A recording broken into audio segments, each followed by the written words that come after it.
Sunday, October the 9th, at about 7:45 p.m., our department was called about a death at 280 Bobo Drive in Inman. When we get there, we find out we don't have one, we have four. And one has been transported to the hospital with some injuries that he succumbed to in one of our local hospitals. So we had 5 total victims of a murder. I'm going to identify 4 of the people.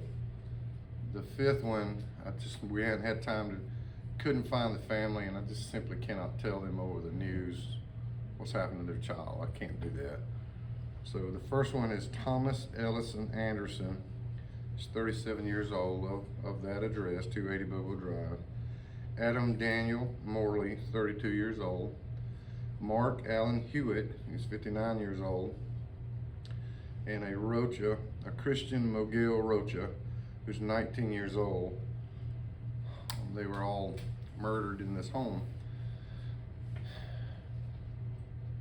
This is the largest single murder we've had in Spartanburg County. So I want to brag on our team that put all this together and did all the hard work. They really stayed on this, and their hard work and determination is what caused us to be able to arrest a young man and get a confession out of him that he did this heinous crime. Now, I want to tell you this. This is very important. I went home Sunday and I prayed for my team. I prayed that they would find what they need to find, but also the stuff they have to see. So Monday morning, my wife and I were reading Psalms 107. And after we read Psalms 107, we started praying and specifically asking the Lord for a break in this case. I said amen about 8:05. I got up and went outside for some coffee to check, for my cat, whatever was going on with my dog. And Captain Steve Cooper texted me and said, "You need to call me."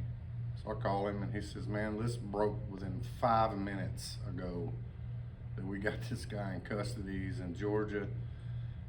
Got the car that was stolen from the home of one of the victims that was there.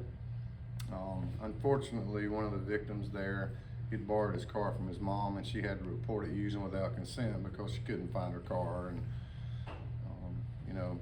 all of these men were drug users. They were addicts. Now, our laws don't put people to death for being an addict. So these men and women didn't deserve what they got. They did not get justice at all. And putting this guy in jail doesn't make everything better for these families. It just means that they don't have to wonder.